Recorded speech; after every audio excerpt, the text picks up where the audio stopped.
Yeah, sometimes if I think about it too much, it just makes me uncomfortable, so I don't want to. I think there's a lot of what you're saying is right. I mean, guitar or musicians and guitarists especially, we're such strange people. We use technology that's so old, and it just tube amps, they glow. So that's, I just, even if the most accurate representation could be made of a tube amp, it's just like, well, there's a vacuum tube and it's glowing, and that's cool. So it's crazy, and then, we're trying to do analog delays, and, we're using these ridiculous chips that are, noisy and weird, and because guitarists like them, we like the way they sound, and it's just totally bizarre. So I think with the digital thing, it's hard. It's not really, the digital signal processing thing is not for me, because it seems like it's always an arms race. So like, there's always going to be a processor that's like more powerful and is more an accurate representation of some analog emulation or something like that, and that just seems like crazy. Like, it's scary to me. So I just love analog stuff. So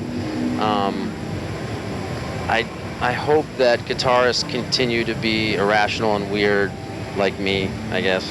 I don't know. Yeah, absolutely. Yeah, I think the more I've learned things, like actual things about design and how things work, it's everything I build is a broken thing, like, sort of. That's kind of how guitarists don't realize it, but they desire broken circuits. I mean, a fuzz. It's like, take this and break it and it sounds great. And that's odd, and I think there's just always a place for that low technology and the simplicity of it with guitar. And there is something really magical about a guitar signal passing through just a few parts, and digital's cool. I use like an H9 on my board. I love it. I love, like, just there's so many great digital things. But I have no clue what the market is or is going to do. I think if we'd all sat here 8 years ago or 10 years ago and said that a $230 overdrive pedal would cost $2,000 on eBay now, and it would cause probably 20,000 forum posts, arguments, there's probably been people shot over this pedal, we would all go, you're crazy. And I don't think we know. And so I'll just try to have fun and try to be smart with it. I don't want to put out 30 flangers in 2016.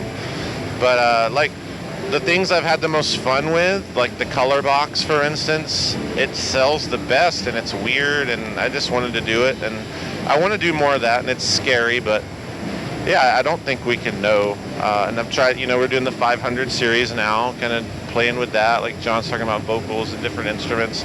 I love engineering, like audio engineering, so it's cool. Run your drums through this, and yeah, maybe that takes off. Maybe vocals take off. I don't think any of us know. The tube screamer will always win. Yeah. I do know that. Well, and Josh, with the color box, you took the console out of the studio to the pedal board to go back to the studio? Yeah. Sure. Yeah, we're giving one away tonight. Look at our Instagram. Oh man.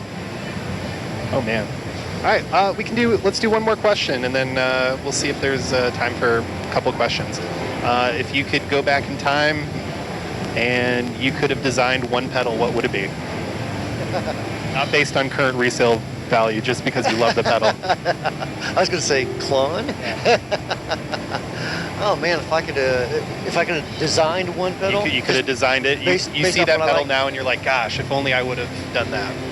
Well, me, I kind of gravitate towards like bluesy and country-ish type of stuff. So like, to me, the Noble's ODR1, one of my very favorite overdrives, even though it's like what, 50 or 60 bucks or something like that. It just it was so good.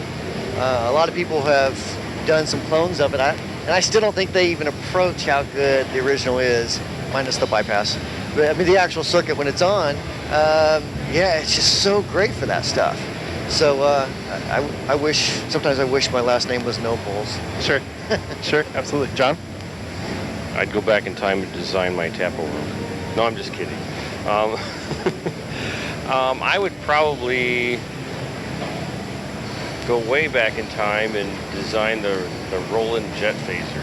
That's been one of my longtime favorite pedals. I mean, that's just a cool pedal. So Absolutely. I guess it'd probably be the Zivex Fuzz Factory, just because you're talking about fuzzes and like that one's so wrong that it's right, and you know it's a simple circuit, but it's not, and it's just crazy that it's a it's a crazy pedal. It's an awesome idea, and it's really popular. Yeah, absolutely. I have no clue. I love what Boss did in the early 80s. I'm a huge Boss fan. I think they're amazing. The DM2, if not, I mean, the DM2 is like, I just love it. Or like the Rat. I just love both of those. Probably the DM2. Yeah. Yeah, awesome.